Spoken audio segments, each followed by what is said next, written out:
কেউ বলতে পারবেন কি কি ছিল? আমাদের 4 রকমের মধ্যে প্রথমটা ছিল হচ্ছে কি রেক্টেঙ্গুলার বা গ্রিড আয়রন স্ট্রিট প্যাটার্ন, তাই না? প্রথমটা ছিল হচ্ছে রেক্টেঙ্গুলার বা গ্রিড আয়রন। তারপরের প্যাটার্নটার নাম কি ছিল? 2 নম্বরটা rectangular with diagonal. Rectangular combined with diagonal. মানে রেক্টেঙ্গুলারের মধ্যে আমি ডায়াগোনাল প্যাটার্ন বা ডায়াগোনাল রাস্তা একসাথে কম্বাইন করলাম, কম্বাইন্ড উইথ ডায়াগোনাল।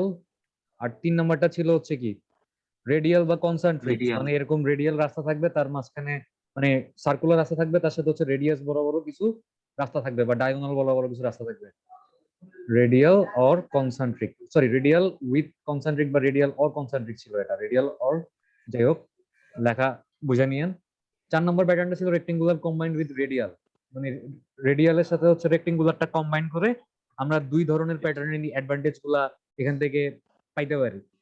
আচ্ছা, আমাদের 5 নম্বর প্যাটার্নটা ছিল অর্গানিক স্পিড সিস্টেম। তো এটা লাস্ট ক্লাসে একটু বলছিলাম, দেখেন যে it is also called as topographical and informal street system. মানে এটা হচ্ছে একটা শহরের টপোগ্রাফির উপর বেস করে যদি আমি একটা স্ট্রিট প্যাটার্ন ডিজাইন করি বা একটা স্ট্রিট বা রোড নেটওয়ার্ক ডিজাইন করি, তাইলে এটা হচ্ছে কি অর্গানিক স্ট্রিট সিস্টেম। এবং এটা একটা ইনফর্মাল সিস্টেম, এখানে পার্টিকুলার কোনো ফর্মাল প্যাটার্ন থাকবে না। The name organic is applied because the plan resembles to a microscopic slide presenting the cell structure of animal or vegetable tissue. তার মানে আপনি যদি একটা প্রাণী বা উদ্ভিদ কোষকে মাইক্রোস্কোপে দেখেন, যেরকম একটা সেল প্যাটার্ন বা সেল স্ট্রাকচার দেখবেন, রাস্তার প্যাটার্ন গুলো এরকম একটা উদ্ভিদ বা প্রাণী কোষের মতো হয়। Here the street system is entirely unplanned with all irregularities and hence the name studied irregularities. তার মানে এখানে হচ্ছে আপনার স্ট্রিট প্যাটার্নটার মধ্যে কোনো পার্টিকুলার প্রপার প্ল্যানিং থাকবে না বলা যায় না, থাকবে। আপনি একটা স্টাডিড বা একটা গাইডেড ওয়েতেই রোড নেটওয়ার্ক ডিজাইন করবেন, কিন্তু এখানে এমন না যে আপনি একটা পার্টিকুলার প্যাটার্ন ক্রিয়েট করার জন্য এক্সিস্টিং কোন একটা টপোগ্রাফিক্যাল ফিচারকে আপনি ডিস্ট্রয় করতেছেন। আপনি করবেন না ডিস্ট্রয়, এক্সিস্টিং ফিচার গুলাকে অক্ষুণ্ণ রেখে আপনি তার মাঝখান দিয়ে একটা ইরেগুলার ওয়েতে একটা রোড নেটওয়ার্ক ডিজাইন করতেছেন। The streets are carving, sometimes discontinuous with variable width and irregular open spaces at some interval. মানে এখানে কোথাও কোথাও রাস্তা কার্ভ হবে, কোথাও রাস্তার মধ্যে পার্টিকুলার কোনো কন্টিনিউয়েশন থাকবে না। মানে ইচ্ছা মতো আপনি ওপেন স্পেস রাখতে পারেন, কোনো পার্টিকুলার এমন না যে একটা নির্দিষ্ট দূরত্ব পর ওপেন স্পেস থাকবে, এখানে কোনো এরকম পার্টিকুলার প্যাটার্ন নেই। To make this system attractive and pleasing with good scenic effects, the streets are planned in conformity with natural surroundings such as river, lake, hillock, seashore, etc. মানে এই ধরনের street pattern গুলাকে আকর্ষণীয় করার জন্য এগুলো হচ্ছে ন্যাচারাল ফিচার। যদি কোনো জায়গায় নদী নালা খালবিল পাহাড় পর্বত থাকে, তো এই জিনিসগুলোর পাদদেশে বা এগুলোর ঠিক পাশেই রাস্তা তৈরি করা হয়, যেন মানুষজন ওই রাস্তা দিয়ে ট্রাভেল করার সময় আশেপাশের প্রকৃতি এনজয় করতে পারে। তো এই ধরনের রাস্তা হচ্ছে কারকাসন, ফ্রান্স, এই জায়গাগুলোতে দেখতে পারবেন। গুগল ম্যাপে গিয়ে একটু সার্চ দিলে হয়তো দেখবেন যে এই শহরগুলোতে আপনি পার্টিকুলার কোনো প্যাটার্ন পাবেন না, একটু মানে সেল স্ট্রাকচার টাইপের বা প্রাণী কোষের মতো বা উদ্ভিদ কোষের মতো প্যাটার্ন দেখতে পারবেন। এটাই হচ্ছে কি অর্গানিক স্ট্রিট সিস্টেম। আচ্ছা, এখানে একটা ছবি দেয়া আছে। এরপর দেখেন আমাদের 6 নাম্বার স্ট্রিট প্যাটার্নটা হচ্ছে ইরেগুলার মিডিয়েভাল স্ট্রিট সিস্টেম। মানে মধ্যযুগে যে শহরগুলা তৈরি হয়েছিল বা যে শহরগুলো ডেভেলপ হয়েছিল, ওইখানে হচ্ছে মানে আমার অর্গানিক প্যাটার্নে কি, অর্গানিক প্যাটার্নে হচ্ছে আনপ্ল্যান্ড বা ইরেগুলার, কিন্তু ওই ইরেগুলারিটাও কিন্তু স্টাডি, মানে আপনি জেনে বুঝে একটা ইরেগুলারিটি মেনটেন করতেছেন। বাট ইরেগুলার মিডিয়েভাল স্ট্রিট সিস্টেমে হচ্ছে এটা আপনার ইচ্ছাকৃত না, মানে আপনি বাধ্য হয়ে এটাকে মানে ওয়ান কাইন্ড অফ বাধ্য হয়ে এখানে ইরেগুলারিটি মেনটেন করা হয়েছে, মানে আপনি চাইলেও এখানে কোনো রেগুলারিটি মেনটেন করতে পারতেন না। ঠিক আছে? তো এরকম অপরিকল্পিত ভাবে মধ্যযুগে যে শহরগুলো ডেভেলপ হয়েছিল, এগুলো হচ্ছে কি ইরেগুলার মিডিয়েভালিস্টিক সিস্টেম দেখা যায় এই শহরগুলোতে। They have develop unmethodically and illogically beyond control. মানে এই ধরনের শহরগুলোর যে ডেভেলপমেন্ট, এগুলো হচ্ছে মানে কোনো যুক্তিসঙ্গত বা কোনো লজিক্যাল ডেভেলপমেন্ট না। ঠিক আছে? কোনো মেথডিক্যাল ওয়েতে বা কোনো পার্টিকুলার প্রসেস ফলো করে ডেভেলপমেন্ট হয়নি। আপনি যদি পুরান ঢাকার কথা চিন্তা করেন, তাহলে আপনি বলতে পারেন যে ইরেগুলার মিডিয়েভালিস্টিক সিস্টেম এখানে আপনি দেখতে পারবেন। পুরান ঢাকার রাস্তাঘাট দেখবেন যে আগা মাথা নেই, বা ঢাকা শহর কাইন্ড অফ এক্সাম্পল দিতে পারেন যে ঢাকা শহর কিন্তু ডেভেলপ হচ্ছে, কিন্তু কোনো প্রপার প্ল্যান ওয়েতে ডেভেলপ হচ্ছে না, কারণ ঢাকা শহরে প্রপার প্ল্যানিং করার কোনো উপায় নেই। কারণ মানুষ এত বাড়ছে, গাড়ি ঘোড়া এত বাড়ছে, কিন্তু রাস্তাঘাট বাড়ানোর অত জায়গা নেই। সো আনপ্ল্যান্ড ওয়েতে ঢাকা শহর এক্সটেনশন করতেছে। লাস্টের প্যাটার্নটা কি, যে combination of rectangular and irregular street system. একটা এক্সিস্টিং শহর বা একটা পুরাতন শহর, যে শহরটার মধ্যে অলরেডি ইরেগুলার স্ট্রিট প্যাটার্ন আছে, এরকম একটা শহরকে যখন ডেভেলপ করা লাগতেছে এবং এরকম একটা শহরে যখন মডার্ন ফ্যাসিলিটিস আপনাকে ইনক্লুড করা লাগতেছে, এবং যদি আপনার কাছে পর্যাপ্ত পরিমাণ জায়গা থাকে প্ল্যান বা প্রপার প্ল্যানিং ওয়েতে রাস্তা তৈরি করার বা রোড নেটওয়ার্ক ডিজাইন করার, সেই ক্ষেত্রে হচ্ছে এই ইরেগুলার প্যাটার্নের সাথে রেক্টেঙ্গুলার প্যাটার্নটাকে একসাথে কম্বাইন করে combination of rectangular and irregular street system এইটা মানে তৈরি করা হয় বা এইটা অ্যাডপ্ট করা হয়। ঠিক আছে, যে the irregular type is of recent development of the town when the old system is found difficult to rectify to suit the modern needs, the combination is adopted.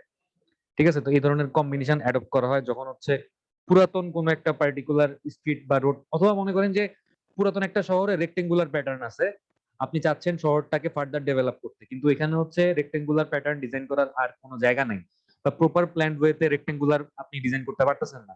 তো সেই ক্ষেত্রে যদি অল্প জায়গা থাকে আপনি ইরেগুলার কিছু স্ট্রিট ডিজাইন করতে পারেন শহরটাকে এক্সটেন্ড করার জন্য, কাইন্ড অফ মানে একটা adoption of both rectangular and irregular street system. তো এই ধরনের প্যাটার্ন হচ্ছে এডিনবার্গ ইউকে তে দেখা যায়।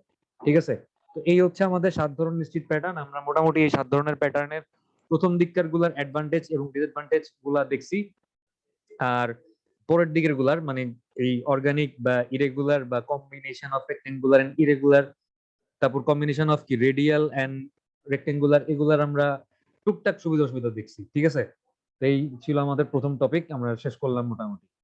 আজকে হচ্ছে আমরা আরেকটা টপিক শুরু করতেছি। আমার মানে স্ক্রিনে কি হাইলাইট করা কিছু লাইন দেখা যাচ্ছে?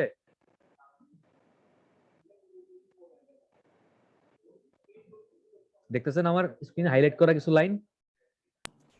জি স্যার।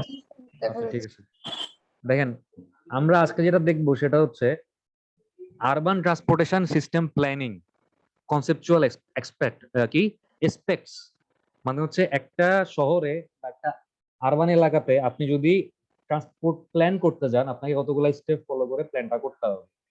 স্টেপ গুলা কি আমরা আজকে দেখবো, যে প্রথমেই খেয়াল করেন একটু মানে স্টেপ গুলা বুঝাই দিব, একটু মনে রাখেন যে urban transportation planning is the process that leads to decision on transportation policies and program. মানে existing transportation policy and program follow করে কোনো একটা আরবান বা কোনো একটা শহর এলাকায় আপনি যখন ট্রান্সপোর্টেশন প্ল্যানিং করতে যাবেন আপনাকে কিছু স্টেপ ফলো করতে হবে।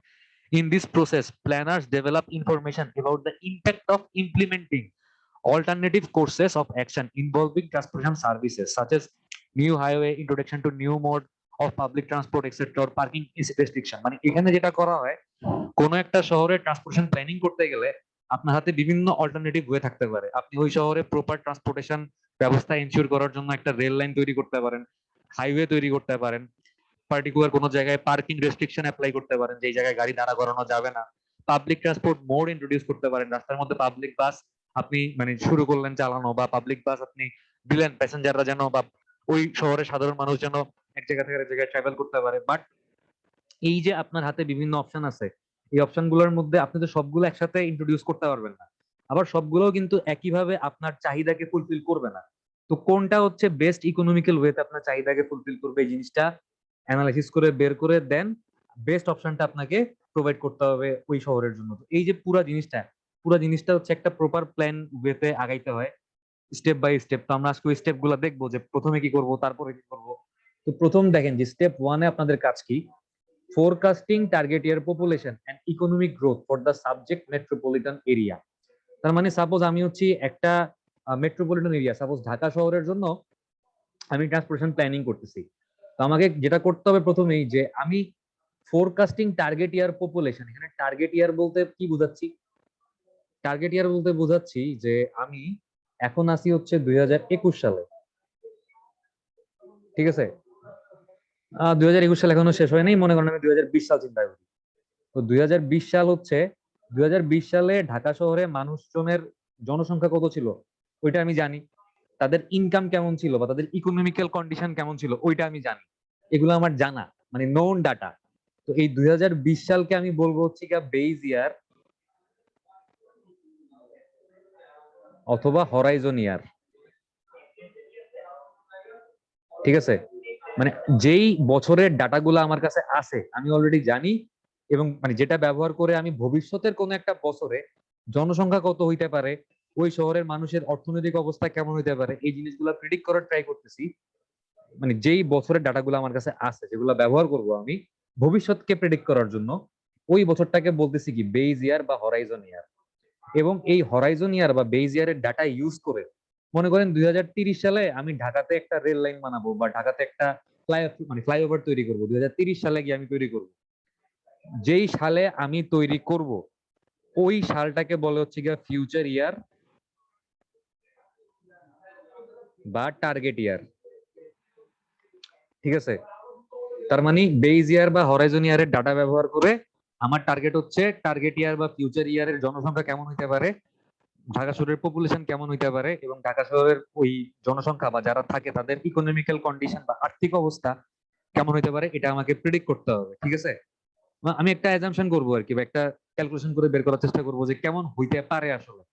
আচ্ছা, সেকেন্ড স্টেপে কি, allocation of land use and socio-economic projections, individual analysis zones according to land availability, local zoning and related public policies।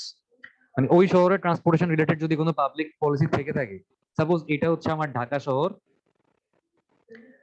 আমি ঢাকা শহরে কি পরিমাণ জায়গা বা ল্যান্ড অ্যাভেলেবেল আছে ওইটার উপর ভিত্তি করে পুরো ঢাকা শহরটাকে এরকম অনেকগুলা জোনে ভাগ করবো। মনে করেন ঢাকা শহর তো অলরেডি জোনে ভাগ করা আছেই বা অলরেডি ডেভেলপ, বা আমি নতুন একটা শহর ডেভেলপ করতে যাচ্ছি, সেই ক্ষেত্রে কি করবো, ওই শহরটাকে এরকম অনেকগুলা জোনে ভাগ করবো, zone 1, zone 2, zone 3, zone 4, zone 5, zone 6। এবং এই জোনগুলাতে কোথায় কি পরিমাণ জায়গা অ্যাভেলেবেল বা কোন জায়গাটা আসলে কোন পারপাজে ইউজ করলে সবচাইতে বেটার অপশন আমি ক্রিয়েট করতে পারবো, এটার উপর বেস করে আমি মনে করেন ফিক্স করলাম যে জোন 1 আমার থাকবে রেসিডেন্সিয়াল এরিয়া, জোন 2 থাকবে হচ্ছে শপিং মল, জোন 3 তে থাকবে হসপিটাল, জোন 4 এ থাকবে ইন্ডাস্ট্রিয়াল এরিয়া, জোন 5 এ থাকবে স্কুল কলেজ, জোন 6 এ থাকবে ইউনিভার্সিটি। আমি এভাবে করে বিভিন্ন জোনে ভাগ করলাম, এবং ওই জোনগুলাতে ইকোনমিক্যাল ডেভেলপমেন্ট বা সোশিও ইকোনমিক্যাল ডেভেলপমেন্ট মানে কোথায় কি পারপোজে জোনগুলো ডেভেলপ হচ্ছে এটা আমি ফিক্স করলাম, যে কোথায় রেসিডেন্সিয়াল এরিয়া, কোথায় শপিং মল, কোথায় হসপিটাল, এগুলো আমি ফিক্স করে ফেললাম। ঠিক আছে, তারপর স্টেপ 3 তে গিয়ে কি করব, specification of alternative transportation plans partly based on the result of step 1 and step 2।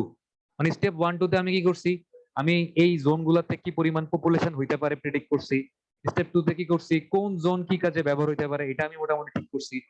Step 3 তে গিয়ে যেটা করব, যে এক জোন থেকে আরেক জোনে আমি কি ধরনের ট্রান্সপোর্টেশন ফ্যাসিলিটি ইন্ট্রোডিউস করতে পারি, এই জিনিসটা আমি ঠিক করব। যে সাপোজ জোন 1 থেকে 2 তে আমি একটা রেল লাইন করে দিতে পারি। ঠিক আছে, একটা রেল লাইন করলাম, এটা আমার 1 নম্বর অপশন। অথবা আমি 1 থেকে 2 তে একটা বাসের জন্য একটা বাস রুট করে দিলাম, একটা রাস্তা করলাম যে রাস্তা দিয়ে বাস চলবে। তাহলে আমার হাতে দুইটা অপশন আছে, একটা হচ্ছে কি জোন 1 থেকে 2 তে আমি একটা রেল লাইন করব, অথবা কি একটা পাবলিক বাসের রুট করে দিব। ঠিক আছে, পাবলিক বাস রুট। অল্টারনেটিভ কি কি অপশন হইতে পারে এক জোন থেকে আরেক জোনে ট্রাভেল করার জন্য, এগুলো আমাকে চিন্তা করতে হবে। এটা হচ্ছে আমার স্টেপ 3 এর কাজ। স্টেপ 4 এ গিয়ে আমি কি করতেছি, স্টেপ 4 এ যেটা করব, যে calculation of the capital and maintenance cost of each alternative plan. মানে এই যে আমি চিন্তা করলাম আমার জোন 1 থেকে 2 তে যাওয়ার জন্য আমি হয় রেলওয়ে তৈরি করতে পারি অথবা পাবলিক বাসের রুটও তৈরি করতে পারি, কোন অপশনটাতে আমার খরচ কতটুকু হবে। আমার রেলওয়ে মানে একটা রেল লাইন বিল্ড আপ করে একটা রেল ট্র্যাক বসায় ওইখানের একটা রেল পরিচালনা করার জন্য বা একটা রেল সিস্টেম ইন্ট্রোডিউস করার জন্য কি পরিমাণ খরচ হবে, এবং ওইটা মেনটেনেন্স করতে পরবর্তীতে কি পরিমাণ খরচ হবে। একটা পাবলিক বাস রুট তৈরি করে ওই রাস্তায় পাবলিক বাস আমি যদি ইন্ট্রোডিউস করতে চাই তাহলে কি পরিমাণ খরচ হবে, এবং ওইটা পরবর্তীতে মেনটেনেন্স করতে কি পরিমাণ খরচ হবে, এই অল্টারনেটিভ প্ল্যান গুলার মেনটেনেন্স কস্ট এবং ক্যাপিটাল কস্ট আমাকে হিসাব করে দেখতে হবে। স্টেপ 4 এ, স্টেপ 5 এ আপনি কি করতেছেন, application of calibrated demand forecasting models to predict year target year equilibrium. Target year বা ফিউচার ইয়ার তো নিশ্চয়ই বুঝতে পারছেন যে ভবিষ্যৎ বছর যেই বছরে গিয়ে আমার এই অল্টারনেটিভ মানে প্ল্যান গুলা, এই যে আমি রেল লাইন করতেছি নাকি পাবলিক বাসের রুট করতেছি, এগুলা অ্যাকচুয়ালি ইফেক্টিভ হবে কোন বছরে গিয়ে, এটাই হচ্ছে আমার টার্গেট ইয়ার। আমি যেটা করব, এই টার্গেট ইয়ারের জন্য আমি বেজ ইয়ার বা হরাইজন ইয়ারের ডাটা ইউজ করে একটা ডিমান্ড বা পপুলেশন বাইর করছি না, যে কত কত জনসংখ্যা হইতে পারে। ওই জনসংখ্যা ওই মানে ওই নাম্বার অফ পপুলেশনে তো আমার ডিমান্ড, তারাই তো ট্রাভেল করবে। ওই ডিমান্ডটাকে হচ্ছে আমি অ্যাপ্লাই করে দেখব যে এই রেলওয়েতে আমার আসলে কতটুকু ডিমান্ডকে সে ফুলফিল করতে পারে। মানে ডিমান্ড তো আসতেছে মনে করেন 1000 পপুলেশন, এই 1000 মানুষ ট্রাভেল করবে। আর রেলওয়ের ক্যাপাসিটি মনে করেন টার্গেট ইয়ারে বা ফিউচার ইয়ারে গিয়ে রেলওয়ে হচ্ছে 800 ট্রাভেল ফুলফিল করতে পারবে, বা 800 মানুষের ট্রাভেলকে সে কি বলবো অ্যাকোমোডেট করতে পারবে। আর পাবলিক বাস রুট ইন্ট্রোডিউস করলে মনে করেন আমার ডিমান্ড তো 1000 1000ই আছে, বাট সে হচ্ছে 700 ট্রাভেল ফুলফিল করতে পারবে বা 700 ট্রাভেল ডিমান্ড সে মিট করতে পারবে। তো আমাকে দেখতে হবে যে ইকুইলিব্রিয়াম কন্ডিশন, মানে যেই কন্ডিশনে কি ডিমান্ড আর সাপ্লাই হচ্ছে একজন আরেকজনকে ছেদ করতেছে, ঠিক আছে। মানে ইকুইলিব্রিয়াম কন্ডিশন কি জিনিস, এটা হচ্ছে পরের লেকচারে গিয়ে আরো ভালো বুঝবেন যে ডিমান্ড আর সাপ্লাই কার। আপনারা ইকোনমিক্সে ডিমান্ড সাপ্লাই পড়ে আসছেন না, এরকম কিছু পড়ছেন যে ডিমান্ড আর সাপ্লাই যে পয়েন্ট ইন্টারসেক্ট করে ওটাকে ইকুইলিব্রিয়াম পয়েন্ট বলে? আপনাদের জি স্যার। ইকোনমিক্স কোর্স ছিল না 2-1 বা 1-2 তে বা 2-2 তে? জি স্যার ছিল স্যার। হ্যাঁ, ট্রান্সপোর্টেশনের ক্ষেত্রেও সেম, যে আমার ট্রাভেল ডিমান্ড যখন হচ্ছে এই যে আমি বিভিন্ন মোড গুলো ইন্ট্রোডিউস করতেছি, এই মোড গুলোর তো একটা পার্টিকুলার ক্যাপাসিটি আছে, সে কতটুকু প্যাসেঞ্জার অ্যালাউ করতে পারবে বা কতটুকু তার ধারণ ক্ষমতা। তো এই দুইটা যখন ইন্টারসেক্ট করবে, তো আমি দেখলাম যে আমার রেলওয়ের ক্ষেত্রে হচ্ছে 800 তে ইন্টারসেক্ট করতেছে, সে 800 প্যাসেঞ্জার নিয়ে ট্রাভেল করতে পারবে। আর পাবলিক বাসের ক্ষেত্রে হচ্ছে সে 700 তে ইন্টারসেক্ট করতেছে, তার মানে যে 700 প্যাসেঞ্জারকে একোমোডেট করতে পারতেছে। তো কোনটাতে কত আসলে ইকুইলিব্রিয়াম পয়েন্ট, এটা আমাকে দেখতে হবে গিভেন দেন। হ্যাঁ, ঠিক আছে। তারপর স্টেপ 6 আমি কি করব, যে conversion of the equilibrium flow two direct user benefit such as saving in travel time and travel cost attribute to the proposed plan। তার মানে এই যে আমি ইকুইলিব্রিয়াম ফ্লোটা পাইলাম যে 800 হচ্ছে রেলওয়ের জন্য, 700 হচ্ছে পাবলিক বাসের জন্য। এখন এই ইকুইলিব্রিয়াম ফ্লোটাকে আমাকে কনভার্ট করতে হবে ট্রাভেল টাইমে।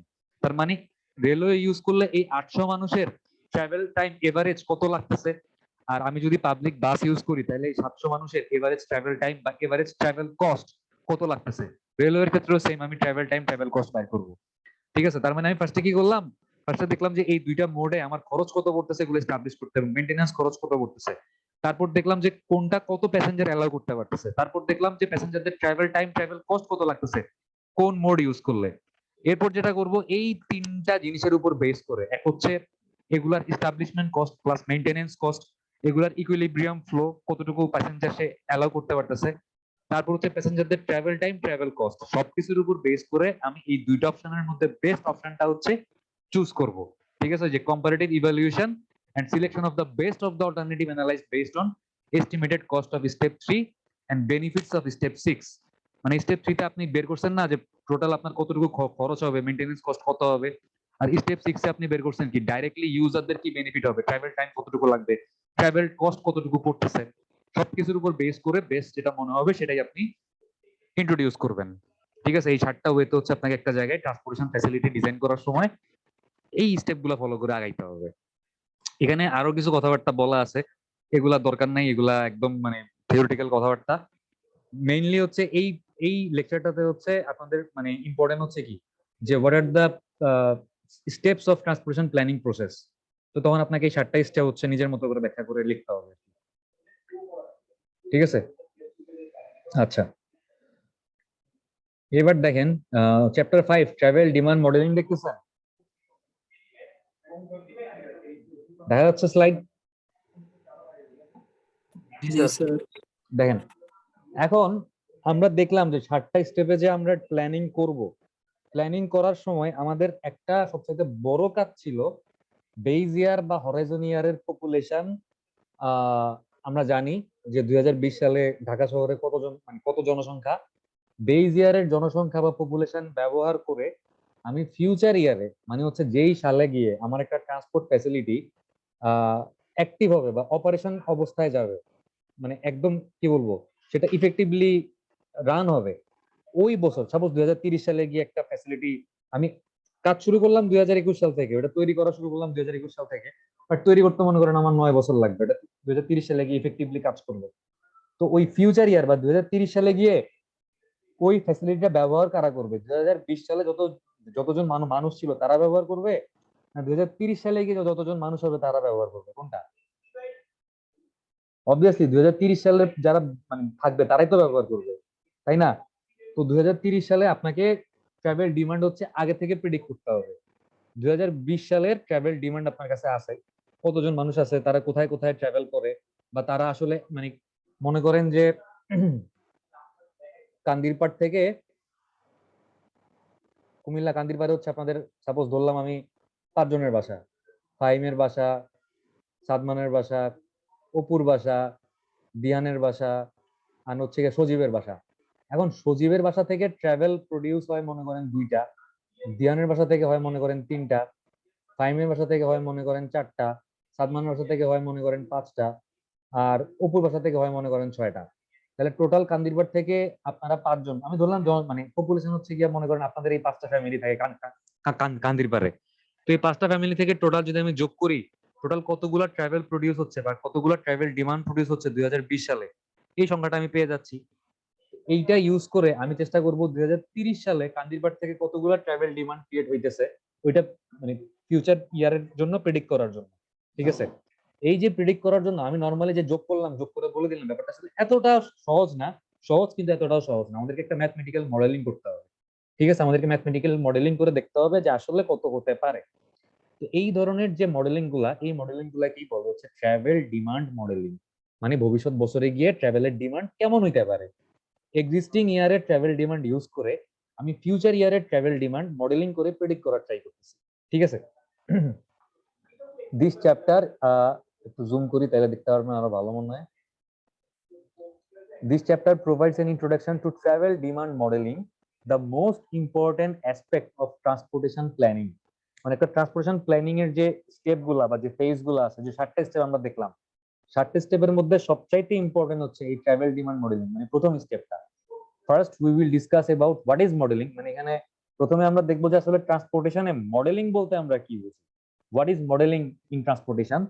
The concept of transportation and demand and supply. একটু আগে যে বলতেছিলাম যে ট্রান্সপোর্টেশনে ডিমান্ড এবং সাপ্লাই বলতে কি বুঝি আমরা। দ্য কনসেপ্ট অফ ইকুইলিব্রিয়াম, একটু আগে বলতেছিলাম যে ইকুইলিব্রিয়াম ফ্লো। তো ট্রান্সপোর্টেশনে ইকুইলিব্রিয়াম ফ্লো বলতে আমরা কি বুঝি। And the traditional 4 step demand modelling. এবং এই যে ট্রাভেল ডিমান্ড মডেলিং, এটা কিন্তু আসলে একটা স্টেপে হয় না, এটা করতে হয় 4টা স্টেপে। আমরা মেইনলি হচ্ছে মিড টার্মের আগে এই 4 স্টেপ ডিমান্ড মডেলিংই ভালো মতো পড়বো। ঠিক আছে, আমাদের পুরো সিলেবাসটাই হচ্ছে আসলে এটার উপরই ফোকাস, যে আমরা 4 স্টেপ ডিমান্ড মডেলিং ভালো মতো করবো। এটার মানে 4টে স্টেপে 4 ধরনের ম্যাথ আছে, ম্যাথগুলো বোঝার চেষ্টা করবো। We may also point to advance Trends in demand modelling. তারপর ডিমান্ড মডেলিং এর ক্ষেত্রে অ্যাডভান্স বা হাই মানে মডিফিকেশন কি কি আসছে এগুলো নিয়ে আমরা কথা মানে বোঝার চেষ্টা করব। আচ্ছা, তো প্রথমে আমরা দেখবো যে ট্রান্সপোর্টেশনের মডেলিং বলতে আমরা কি বুঝি। মানে আসলে মডেলিংটা কি জিনিস? মডেলিংটা হচ্ছে, মনে করেন যে আপনি একটা বিল্ডিং তৈরি করবেন। বিল্ডিং তৈরি করার সময় বিল্ডিংটা দেখতে কেমন হবে, আমরা ইঞ্জিনিয়াররা কি করি, অটোক্যাড ওটার প্ল্যান করি। যারা আর্কিটেক্ট আছে তারা 3D মডেল করে, বা আর্কিটেক্টরা কি একটা ছোট প্রোটোটাইপ টাইপের ছোট ছোট মডেল তৈরি করে না, কার্ডবোর্ড সোলা টোলা হাবিজাবি দিয়ে। জিনিসটা তৈরি হওয়ার পর দেখতে কেমন হবে এটা বোঝার চেষ্টা করে। তো এই ধরনের মডেলিং গুলাকে বলা হচ্ছে ফিজিক্যাল মডেল, যেটা হচ্ছে ফিজিক্যালি আপনি দেখতে পারতেছেন। আবার অনেক সময় কিছু মডেল থাকে সিম্বলিক মডেল, যে আপনি কিছু, সাপোজ অটোক্যাডে যে আমরা প্ল্যান করতেছি, এখানে দরজা থাকবে, এখানে দেয়াল থাকবে, এখানে জানলা থাকবে। তো এই যে সিম্বল ইউজ করে আমি যে একটা ফ্লোর প্ল্যান করতেছি, এই ধরনের মডেল গুলাকে বলা হচ্ছে সিম্বলিক মডেল। ঠিক আছে, আর আপনি যদি বিভিন্ন ধরনের কম্পোনেন্টের একটা সাথে আরেকটা সম্পর্ক তৈরি করেন, যে কোনটার সাথে কোনটা সমানুপাতিক, কোনটার সাথে কোনটা ব্যস্তানুপাতিক, এই ধরনের মডেলগুলোকে বলা হচ্ছে ম্যাথমেটিক্যাল মডেল। সাপোজ এই যে আইনস্টাইনের equation is equal to MC square, এটা কি ফিজিক্যাল মডেল নাকি ম্যাথমেটিক্যাল মডেল নাকি symbolic model? Is equal to MC square, এটা কোন ধরনের মডেল? Mathematical. এটা হচ্ছে ম্যাথমেটিক্যাল মডেল। বা আমরা যে ছোটবেলায় গতি সূত্রগুলো পড়ে আছি, যে S equal to UD plus বিটি স্কয়ার। ঠিক আছে, তারপর কি আহ আর কি জানি পড়ছি, যে সরণ সমান সমান কি। তো এই ধরনের যে ইকুয়েশন গুলো আমরা ছোটবেলায় পড়ে আসছি, এই ইকুয়েশন গুলো হচ্ছে কি, সবগুলোই হচ্ছে আমাদের ম্যাথমেটিক্যাল মডেলের ইকুয়েশন। আচ্ছা, এর পাশে যদি বলা হয় যে একটা এয়ারক্রাফট আপনি তৈরি করবেন, এয়ারক্রাফট তৈরি করার আগে আপনি একটা ছোট প্রোটোটাইপ বানায় একটা টিউবের মধ্যে বা একটা টানেলের মধ্যে, উইন্ড টানেলের মধ্যে আপনি দেখতেছেন যেটা কিভাবে উড়বে। বা আপনি একটা আর্কিটেকচারাল একটা প্ল্যান, একটা বিল্ডিং এর আপনি মডেল তৈরি করলেন, এই ধরনের মডেলগুলোকে কি বলবেন? এগুলো হচ্ছে ফিজিক্যাল মডেল, যেগুলো আপনি ফিজিক্যালি দেখতেছেন। আর আপনি যদি সিম্বল ইউজ করে এরকম বিভিন্ন বাসা বাড়ির দরজা জানলা সিম্বল ইউজ করে একটা ফ্লোর প্ল্যান করেন, ওইটা হচ্ছে কি সিম্বলিক মডেল। ঠিক আছে, এখন ট্রান্সপোর্টেশনে তাহলে আমরা মেইনলি আসলে কোন ধরনের মডেলিং করব? ফিজিক্যাল মডেলিং করব, সিম্বলিক মডেলিং করব, না ম্যাথমেটিক্যাল মডেলিং করব? So physical modeling. আপনি কি ট্রান্সপোর্টেশনের ট্রাভেল ডিমান্ড বের করার সময় ফিজিক্যাল মডেলিং? না স্যার, তাহলে স্যার ম্যাথমেটিক্যাল মডেল। আমরা ম্যাথমেটিক্যাল মডেল করব ট্রান্সপোর্টেশনের প্ল্যানিং এর ক্ষেত্রে। ঠিক আছে, ট্রান্সপোর্টেশন প্ল্যানিং এর ক্ষেত্রে মডেলগুলো হচ্ছে ম্যাথমেটিক্যাল মডেল। বাট এটাকে আপনি পিওরলি ম্যাথমেটিক্যাল মডেলও বলতে পারবেন না, কারণ এখানে হচ্ছে আপনার বিভিন্ন ফিল্ডের কনসেপ্ট, ইকোনমিক্স, সাইকোলজি কেন আসতেছে, কারণ আমরা তো মানুষ, আমরা কিভাবে এক জায়গা থেকে আরেক জায়গায় ট্রাভেল করব, বা আমাদের আসলে ট্রাভেলের করার প্যাটার্নটা হচ্ছে অবশ্যই হিউম্যান সাইকোলজির উপর ডিপেন্ড করতেছে। বা একটা মানুষ রাস্তা পার হওয়ার সময় কি ফুট ওভারব্রিজ ইউজ করবে নাকি করবে না, সে কি রাস্তার মাঝখান দিয়ে দৌড় দিবে, সে কি জেব্রা ক্রসিং ইউজ করবে নাকি করবে না, this things are related to psychology of human beings. আবার জিওগ্রাফি, মানে একটা শহরের জিওগ্রাফিক্যাল কন্ডিশন কিরকম, এখানে পাহাড় পর্বত আছে নাকি নাই, এখানকার টপোগ্রাফিক্যাল ফিচার গুলা কিরকম। তারপর সোশিওলজি, মানুষের আর্থসামাজিক অবস্থা কিরকম।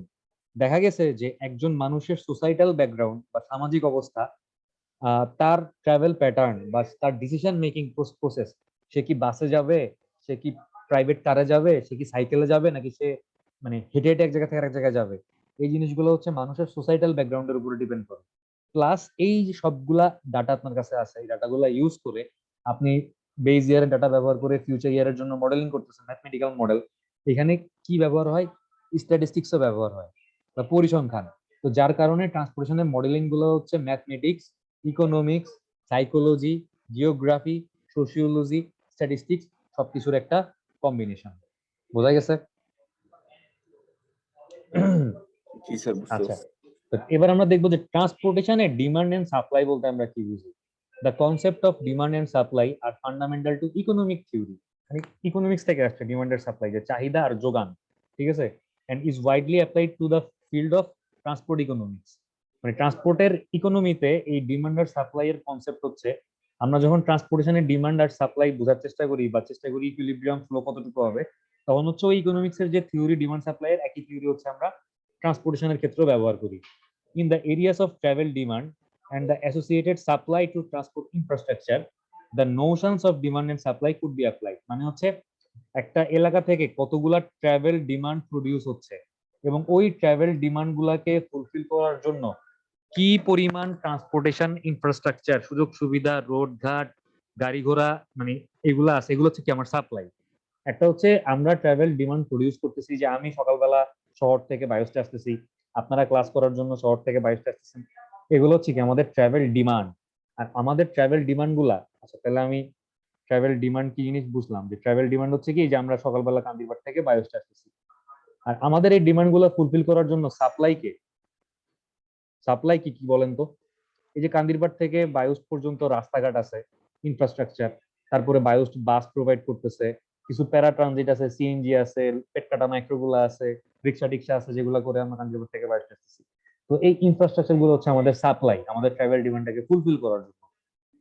আচ্ছা, however we must be aware of the fact that the transport demand is a derived demand and not a need in self.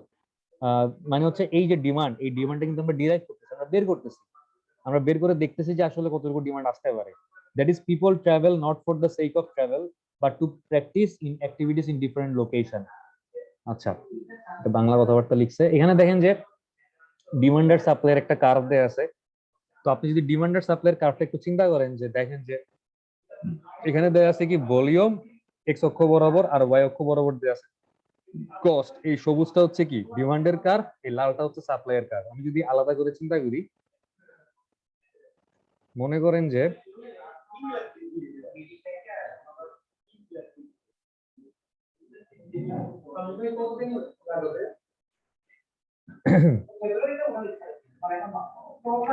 আচ্ছা, সাপোজ মনে করেন যে আমার আমি এক্স অক্ষ বরাবর বসাচ্ছি কি ভলিউম বা ট্রাভেল ভলিউমই বসাই, এক্স অক্ষ বরাবর ভলিউম বসাচ্ছি আর ওয়াই অক্ষ বরাবর হচ্ছে কস্ট বসাচ্ছি। আচ্ছা, চিন্তা করেন তো যে যদি আমার কস্ট কম হয় তাহলে ট্রাভেলের ভলিউম বাড়বে, নাকি কস্ট বেশি হইলে ট্রাভেলের ভলিউম বাড়বে? মানে মানুষ ট্রাভেল বেশি করবে কখন, যখন ট্রাভেল করতে খরচ কম হবে নাকি বেশি হবে? স্যার। কম হলো স্যার। কম হইলে। তাহলে মনে করেন আমার ট্রাভেল কস্ট হচ্ছে 1 টাকা, আমি এদিকে 1 2 3 দিলাম, এদিকেও মনে করেন 1 2 3 দিলাম, তাইলে আমার ট্রাভেলের কস্ট হচ্ছে 1 টাকা। যখন 1 টাকা ট্রাভেল কস্ট, তখন ট্রাভেলের ভলিউম কত হবে? 3 হবে না? তো তাহলে মনে করেন ট্রাভেল কস্ট যখন 2 টাকা, তখন আমি ধরলাম ভলিউম 2। আর ট্রাভেল কস্ট যখন 3 টাকা, তখন কি ট্রাভেল কমে গিয়ে 1 এ চলে আসবে না? এই যে এই বরাবর আসবে। মানে ট্রাভেল কস্ট যখন বেশি, তখন তখন ট্রাভেলের ভলিউম কম। জি স্যার। তাহলে এই গ্রাফটা কি ডাউনওয়ার্ড না নিচের দিকে নামবে না? ডিমান্ড কার্ভটা যত খরচ বাড়তেছে তত কি ট্রাভেলের ভলিউম কমতেছে। তো এটা হচ্ছে ডাউনওয়ার্ড কার্ভ, এই ডিমান্ডের কার্ভটা। ঠিক আছে, আচ্ছা এবার আপনি চিন্তা করেন সাপ্লাই এর কার্ভ। আপনি যত টাকা খরচ করবেন তত আপনার সাপ্লাই বাড়বে না? মনে করেন ওই দেশের সরকার হচ্ছে পাবলিক বাস দিবে মানুষজনের ট্রাভেল ডিমান্ড ফুলফিল করার জন্য। এখন সরকার যদি 1 টাকা খরচ করে তাহলে একটা পাবলিক বাস দিতে পারবে রাস্তায়। সরকার যদি 2 টাকা, আমি জাস্ট এগুলা এক্সাম্পল দেওয়ার জন্য 1 টাকা 2 টাকা বলতেছি, ঠিক আছে? মানে আসলে তো 1 টাকা দিয়ে জীবনে একটা বাস আপনি চালাতে পারবেন না, বাট এক্সাম্পল হিসেবে বলতেছি। মানে 1 ইউনিট, এগুলাকে একক হিসেবে ধরেন যে 1 ইউনিট খরচ করলে একটা বাস দিতে পারতেছে, 2 ইউনিট খরচ করলে 2টা বাস দিতে পারতেছে, 3 ইউনিট খরচ করলে 3টা বাস দিতে পারতেছে। তার মানে যত বেশি টাকা, যত কস্ট বেশি এক্সপান্ড, মানে কি কি কি বলবো, যত বেশি খরচ করবে সরকার তত বেশি হচ্ছে আপনার ইনফ্রাস্ট্রাকচার ডেভেলপ করতে পারবে, বা ট্রাভেলের সাপ্লাই বা আপনার ট্রান্সপোর্টেশন মোডের সাপ্লাই অত বেশি দিতে পারবে। তো সাপ্লাইয়ের কার্ভটা হচ্ছে উপরের দিকে, আপওয়ার্ড কার্ভ। যত খরচ বেশি করবে তত সাপ্লাই বেশি দিতে পারবে। আর ডিমান্ডের কার্ভটা হচ্ছে কি, বা ভলিউমের কার্ভটা হচ্ছে কি, ডাউনওয়ার্ড কার্ভ। ডিমান্ডের কার্ভটা হচ্ছে ডাউনওয়ার্ড কার্ভ। যত খরচ বাড়বে তত ডিমান্ড কমবে, ঠিক আছে? আর যত খরচ, আপনি যত টাকা বেশি দিবেন তত কি সাপ্লাই বাড়বে।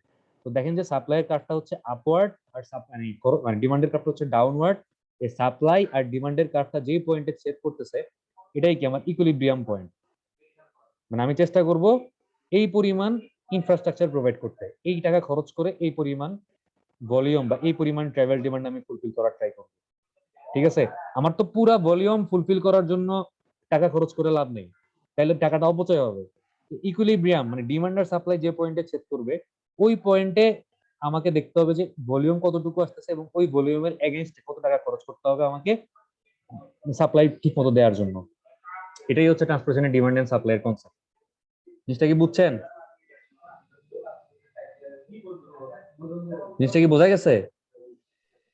জি জি স্যার। স্যার, বুঝতে পারছি। এখন মনে করেন যে যদি বলা হয় যে ট্রান্সপোর্টেশনের ডিমান্ড এন্ড সাপ্লাই কনসেপ্ট ব্যাখ্যা করতে, এখানে তো আমি যেগুলা বাংলায় বললাম কথাবার্তা গুলা এগুলাই এখানে লেখা আছে, এগুলা নিজের মতো করে লিখতে পারেন, বা আমি যেগুলা বলছি আমার কথাগুলো ইংরেজিতে ট্রান্সলেট করে লিখতে পারেন, কোনো সমস্যা নেই। বাট এই জিনিসগুলো পইরা একটু বুঝেন, ঠিক আছে? পইরা বুঝলে কি নিজের মতো লিখতে পারবেন। আর আমি যা বলছি যদি ওইটার উপর বেস করে লিখতে যান দেখা যাবে যে মনে থাকবে না, 1 লাইন 2 লাইন লেখার পরে মাথায় আর কিছু আসতেছে না। আচ্ছা, এখন দেখেন যে ট্রাভেল ডিমান্ড মডেলিং বলতে আমরা কি বুঝি ট্রান্সপোর্টেশনে, বা কি করবো আসলে আমরা। Travel demand modelling aims to establish the spatial distribution of travel explicit by means of an appropriate system of zones modeling of demand। এখানে অনেক বাংলা কথাবার্তা বলছে, এগুলা পড়ার দরকার আছে?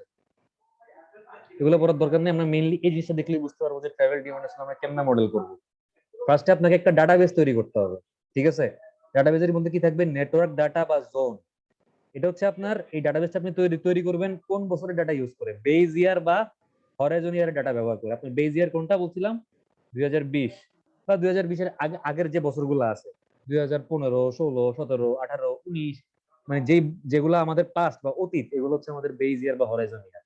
তো এই বেজ ইয়ার বা হরাইজন ইয়ারে আমাদের কুমিল্লা শহর কয়টা জোনে ভাগ, কতগুলা ওয়ার্ডে ভাগ ভাগ করা হয়েছে কুমিল্লা শহরকে?